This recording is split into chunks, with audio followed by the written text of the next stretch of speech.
Those of you with a long memory may remember the days when Sega was a player. Not in the sense of, someone who dates 5 women simultaneously, but in the sense that it wasn't always the stinky end of everyone's jokes. I mean, the company's still around, but one balls up after another. The 32X, the Saturn, failing to build upon its most popular franchises, has left the company a calcified husk of its former self, shivering in a bath of its own bitter tears. I mean, what is Sega even about these days?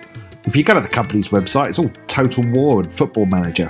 Where are the great franchises of old? Where's Crazy Taxi? Where's Golden Axe or Afterburner? Candidly, the company now has so little identity of its own that you could see them slapping that iconic logo on any old shit. It's even more depressing if you explore the company's arcade division, which is now primarily focused on those ticket dispensing redemption machines and Sonic the Hedgehog air hockey tables. Ugh. But get this! Before it went so catastrophically wrong and Sega left the hardware game behind, they were innovators.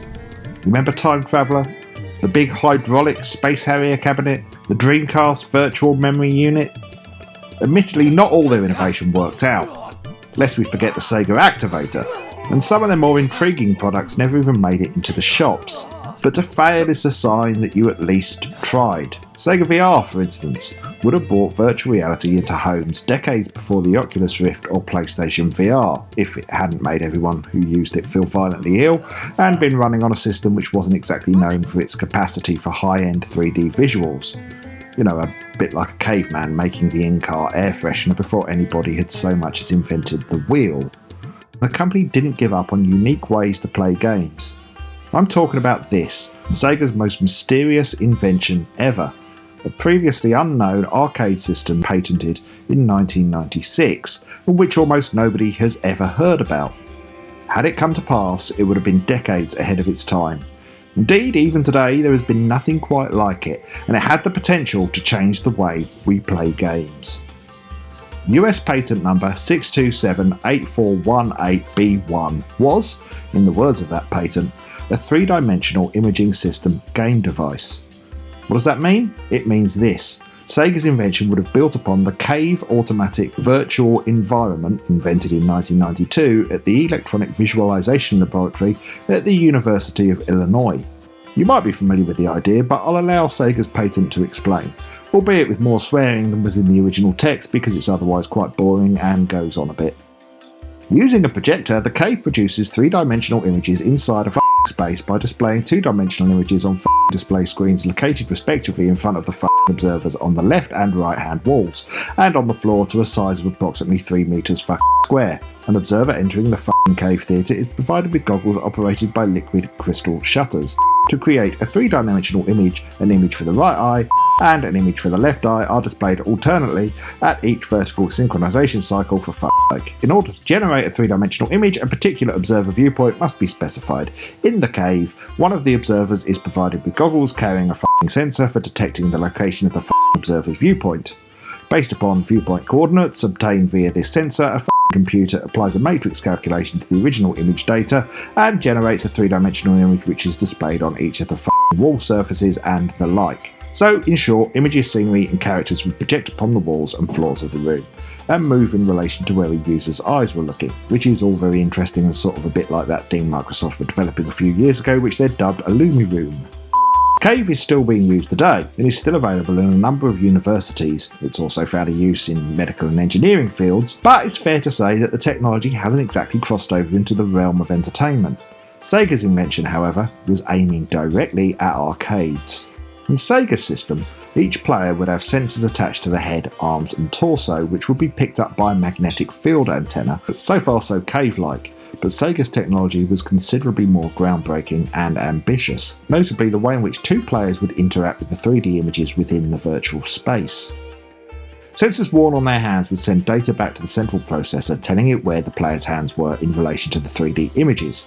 Then a graphic of a weapon such as a gun or laser blade would be projected onto the screen, and via the 3D effect it would in theory appear as if the weapon was hanging in virtual space or held in the player's hand. The patent described it like this, more or less. A virtual image of a weapon or the like which does not exist in real space can be displayed in the observer's hands, and furthermore, if virtual images of bullets, light rays or the like can be fired at the characters, then it is possible to stimulate the observer's interest to a high degree, whatever that means. Further, by displaying the virtual image of the weapon in the observer's hand, the weapon which fits the atmosphere of the game can be displayed in a moment. In the game featuring travel through history, the weapon which fits any era can be displayed whichever era the game shows. Therefore, it is an object of the present invention to provide a three-dimensional imaging system, game device, method for same, and a recording medium, whereby virtual images can be displayed three-dimensionally at a part of the body, such as a hand, or the like of an observer. Sega imagined the technology to be a primarily two-player experience, albeit making reference to experiences with 3 or more players which would have required more powerful processing hardware. The patent mentions using Silicon graphics workstations to ensure it ran smoothly. In 1996, such a system would have made huge demands of the available technology, but there's no question that, as an idea, it was something remarkable. So whatever happened to it? That, alas, is something of a mystery. Sega patented the idea at the end of 1996, but the patent was woefully short on specifics and high on speculation. Its inventor was one Hideki Doi, whose only other public credit for Sega is as a motion engineer on the 1993 Sega motion simulator ride Megalopolis Tokyo City Battle. It suggests that the idea was just that, a cool idea which Sega wanted to hang on to so that nobody else could get there first. I mean, I've just had an idea for a hat which dispenses hot cones, and I could patent that, but I wouldn't have any actual knowledge of how to go about making the thing. Unfortunately, other patents which reference Doi were quite dull concepts for inspecting wiring and printed boards for the likes of Hitachi. The Sega patent eventually expired around 2001, and I can find no other reference to a Hideki Doi other than some Osaka-based plastic surgeon of the same name. As amazing as it could have been, such a potentially expensive and groundbreaking idea couldn't have arrived at a worse time for Sega. The Saturn was struggling, its arcade business wasn't what it was, and the company was preparing for one last roll of the dice by punting what little funds it had remaining between the arse cheeks of its final hardware release. Frankly, it doesn't sound like it would have worked anyway, at least not in 1996, and I can't imagine it would ever have felt like you were actually wielding a weapon. But what do I know? It might have been the greatest thing that ever happened to arcades. What I do know for certain is this: it's evidence that at one time, before it had the fight kicked out of it, Sega was an innovator. The company had its eye on the future, and as an idea with potential, Sega's patent could have redefined the boundaries of how we interact with games. It is perhaps one of the final triumphant splutters of life from a company that was breathing its last before it choked to death on the Dreamcast. Sega, we miss you.